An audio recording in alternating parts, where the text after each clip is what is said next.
Welcome. You're listening to Just Minding My Business 24/7, where we are moving at the speed of God, learning what we didn't know we didn't know. I'm your host, Ida Crawford, on the Amazing Women of Power, the world's leading positive programming network powered by Raven International.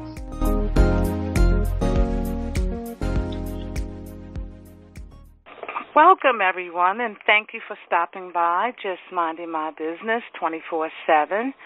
We've got a great lineup today, and it's all about self-motivation. Sometimes when we are starting something good for ourselves, especially in business, we find ourselves surrounded by what I call nayers. These are people who tell us everything we can't do or don't have. I am honored to share the mic with Minister Keisha L. Peterson, who is going to talk about self-motivation. As an entrepreneur, Minister Keisha Peterson is a mother of three, soon-to-be grandmother of three. Congratulations. Thank you. And a three-time self-published author of Knowing When Enough is Enough, which is her guide to building your self-esteem. Keisha is also the author of Book of Poems, Volume 1, and I Am Who God Says I Am, under the pen name of G.C. Peterson, and a blogger with a published article, Bullying, When Will It Stop, in Virtuous, Victorious, and Valued magazine. Keisha also served as an administrative assistant for the former Assemblyman William D. Payne, 29th Legislative District. Keisha earned her associate's degree in criminal justice from Everest University. As a minister, with her initial sermon at St. Paul's Calvary United Church of God, where she is a proud member of 40 years. Under the leadership of Dr. Marilyn E. Porter, and International Sisters Strengthening Sisters presents The Kings, Sons, and Daughters Speak. Keisha is also a member of Women's Speaker Association, International Sisters Strengthening Sisters, the National Negro Women's Association, and a Silver Life member of the NAACP, the Tri-City branch. Well, Keisha, you are a busy lady, to say the least. Yes. Oh, my God. I try to stay busy. Yes, you do. Yes, you do. So self-motivation, that's a huge one. Yes. That's truly a huge one, because sometimes it's tough. It really is. I mean, especially when you are just starting, or even if you have already been in a business or anything like that, you know, if you don't have the, if you don't have the support that you think you should have, be it from family, friends, it seems like sometimes we get more support from strangers than we do from those we have known all our lives. That is so true, and I can definitely relate to that in my own journey, for sure. So tell us, Ms. Keisha, what are the key points that people should do in terms of trying to build that self-motivation muscle? Well, for myself, what I try to do with the self-esteem, you know, as a current or even a new business owner, we must maintain our own self-esteem. You know, sometimes we try to help others so much and forget about ourselves. You know, we really can't help others if we don't help ourselves first. You know, the Bible says you have to work on home first before you can branch out to others. And, you know, I think with building our self-esteem, you know, myself, I pray, because sometimes I'll get a little discouraged. Like I said, you know, you don't have that support from the certain people that you think you should have it from. So I find myself every now and then feeling like, well, why am I doing this? But then I have to shake it off, you know, and bring myself back to grips. Well, there are people who is going to need what I have to offer down the line. So I have to pray. I stay prayed up, and I remember where I came from. I may not be where I am, where I want to be, but I'm not where I used to be. And I know as long as I stay prayed up and keep myself motivated, I will get to where I want to be. And that's what a lot of people must do, in their walk with doing their business. I can attest to that. I always say, God is my CEO. Yes. I wake up in the morning, Lord, what we going to do today? Exactly.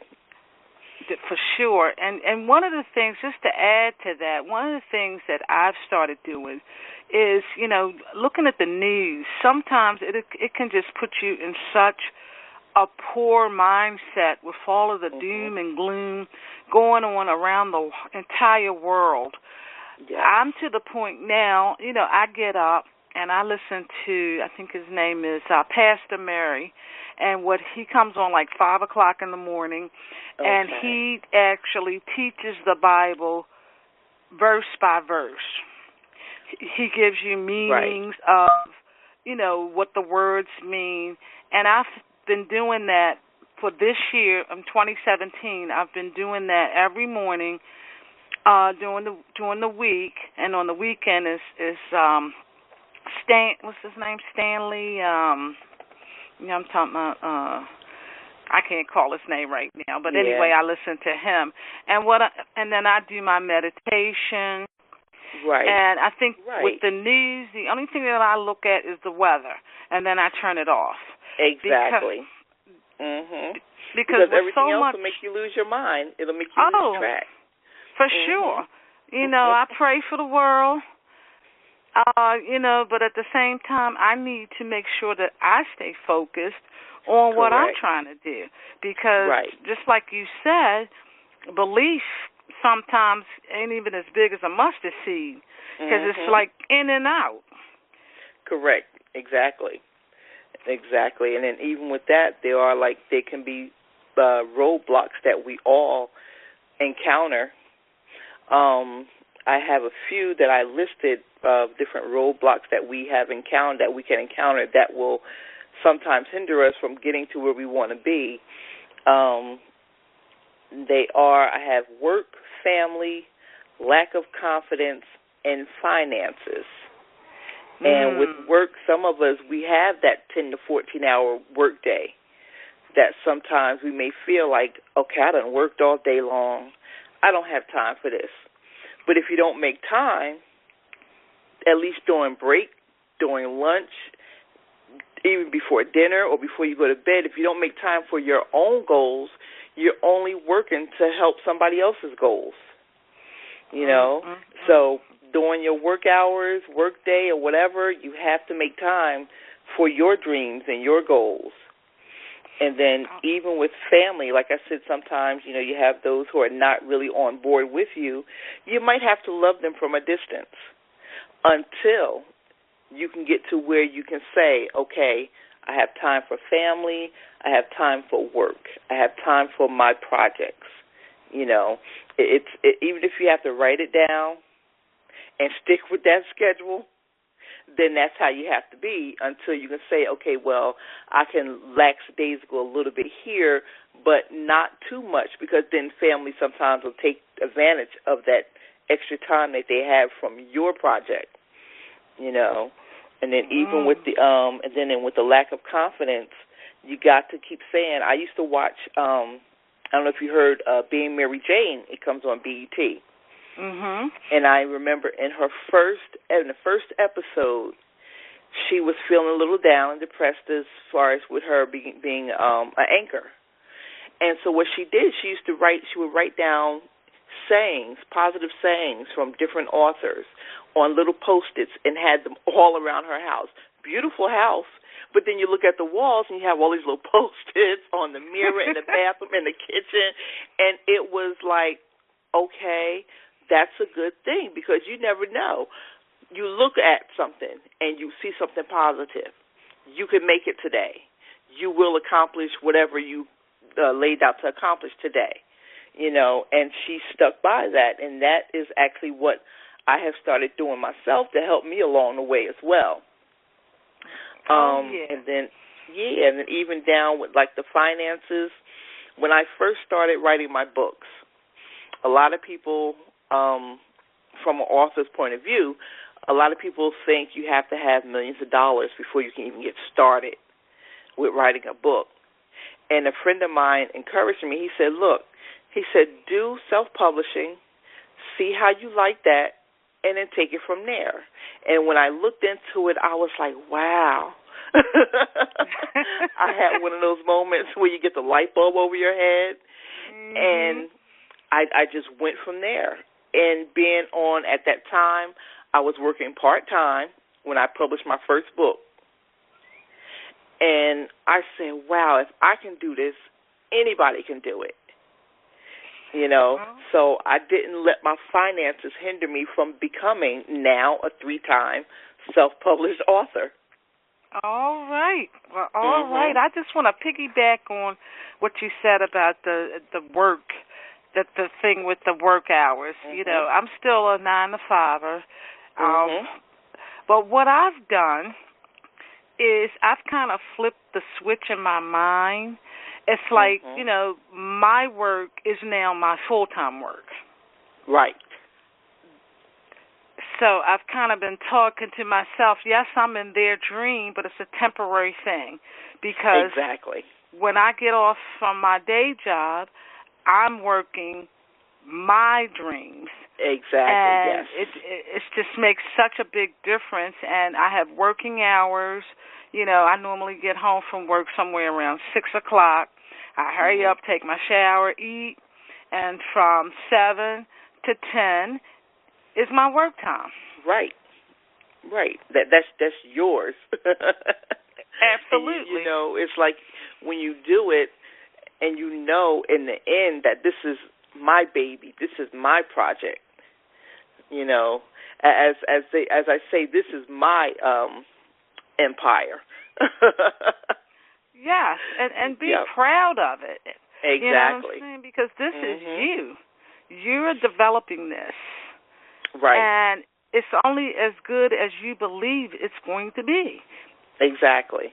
When years ago, I had taken a typing class, and I tell you, the things from high school to now, back in high school, it's like, oh, I don't want this. This is the boringest thing I've ever done. But I can remember so many things from that particular teacher, and she taught us this thing. It was called WYSIWYG. What you see is what you get. Yeah, if you put garbage into your project, you're going to get garbage out. For sure. I remember the WYSIWYG terminology. That's the truth, though. Yep. So that'll be my new WYSIWYG. Yeah. I like that. Yeah, so we want to just, basically take something daily. I run an organization for women entrepreneurs, and it's do something daily for your business, something daily. It doesn't have to be a lot of stuff, because a little bit of stuff equals a lot over time. Over time, exactly. Yeah, and with that, I actually have I came up with my 3 steps, my 3D steps to success. And I have it as decide, determined, and dedication. Where you decide what it is that your passion is and that you want to expand on, and stick with it and not let anybody deter you from that idea. Like I said, people are not always going to be on board. They're not always going to see the dream that you see, because it's your dream. Absolutely. And then with the determined, we have to be determined in what we're going to do with our dream. That we have to see that project through, no matter what. There are going to be stumbling blocks, mountains. Either way, we just have to climb over them, go around them, or get through them. It's just that determination. We have to have that determination to see it through, and the dedication. You know, like I said, it's just ours. We work day to day, helping others to build their dream. We have to have that dedication to build our dream, and then bring others in and let them know what our insight is, what our goal is, and get them on board. Not to get on board to add their dream. Absolutely. You know, that's what, my 3D steps to success is. Okay. I want to go back to decide. Mhm. For a lot of people, that could be a real hard thing, because I think the very first step is deciding, because once you decide, this is what I'm going to do, the other two kind of kick in. But a lot of times what happens when we come up with what we're going to do, we also come up with what we don't have, what we can do in the same breath. So in talking about making that decision, okay, there are going to be things that you're not going to have. Exactly. Yeah. Because that's the way business is. You decide that you're going to do something, and the pieces come once you're in action. Right. And when it's time. And then, like you said, there are things that we may not have, even once we decide that we're going to go forth to do something. And my niece is so funny, because my niece once told me, because when I started writing, I was having my little hiccups, and my niece told me, she said, Aunt Keisha, we are our worst critic. We are our worst critic. We trying to do things, dotting every I, crossing every T, and if it doesn't look right, but yet if you give it to someone else to say, okay, what does this look to you? They'll say, oh, my goodness, this is awesome. And you're saying to yourself, are we looking at the same thing? That is so true. That's like I'll go to work and my hair won't really be the way I like it. But then I start to get all these compliments. Oh, your hair looks nice. And I'm thinking to myself, really? Have you looking in the mirror again, like, wait a minute. So true, so true. Because we are our worst critics. We are so hard on ourselves. Yes. Out the door, Yes. I remember, one of my things, and I'm going to be vulnerable here for a minute, is the videos. I am just not comfortable yet with doing the videos. And, one day I'm sitting at the computer, I got the video camera on, and I'm thinking, I'm going to do a video today. I'm going to push through and do this. And while I found everything wrong, I felt everything wrong, and it was like I had to I cut it off and I had to laugh at myself. I felt the same way. It's like, everybody, especially like going with Facebook Live and all of this stuff, and I was looking at my phone was taking a long time to get the update to go live on Facebook. And I'm saying to myself, okay, first of all, what are you going to do when you go live? You don't like to be in front of the camera, so what are you going to do? And I was the same way. I'm like, okay, I'm just going to go ahead and do it. And whatever happens, happens. And then actually I just did 40 days of Lent, 40 days straight. On Facebook Live. And, as I was doing it, I'm saying to myself, okay, Keisha, just keep doing it. Somebody's going to get something out of it. Just keep doing it. And lo and behold, a friend of mine's, actually somebody I had just met, from off of Facebook, he messaged me. He said, thank you so much for doing this. This is so uplifting. Keep going. I hope you keep doing this. And I just sat back and I said, wow. I know. And the way we talking to ourselves, it's like, oh, my God, I don't know if I can do this. What am I going to say? And then as soon as you do it, you've touched somebody. Yeah. You've touched somebody. Oh, my God, this is just really awesome talking about this. Because it's so true, and there's so many people that go through this. Yeah. Mhm. And I always say, you're either going through it, you're going to go through it, or you're just coming out of it. Out of it, exactly. We're either in one of those three scenarios. Right. Mhm. Wow, it was such a pleasure to have you on this show. How can our audience get in touch with you? Well, you can either contact me on Facebook. It's facebook.com/Keisha L. Peterson, or you can email me. I try to make it simple. It's Keisha L. Peterson @gmail.com. And then I also have a website as well. It's bit.ly/Keisha_L_Peterson. I try to make it simple. Okay. I understand. And then also what I have actually decided to do for anyone who's listening on your show, that they can order any of my personal books and receive a 50% discount with the promo code EXP, D as in David, M as in Mary, V as in Victor, and the number 1. So that's EXP, DMV, and number 1. Okay. All right. Well, I'm probably going to go out there and order it myself. All right, Miss Keisha, thank you so much. I truly appreciate you, and we will definitely have this conversation again and again. Thank you so much for having me. It sure enough is a blessing and such an opportunity. Thank you. You are so welcome, and likewise. You've been listening to Just Minding My Business 24/7, where we are moving at the speed of God, learning what we didn't know we didn't know. I'm your host, Ida Crawford, on the Amazing Women of Power, the world's leading positive programming network powered by Raven International.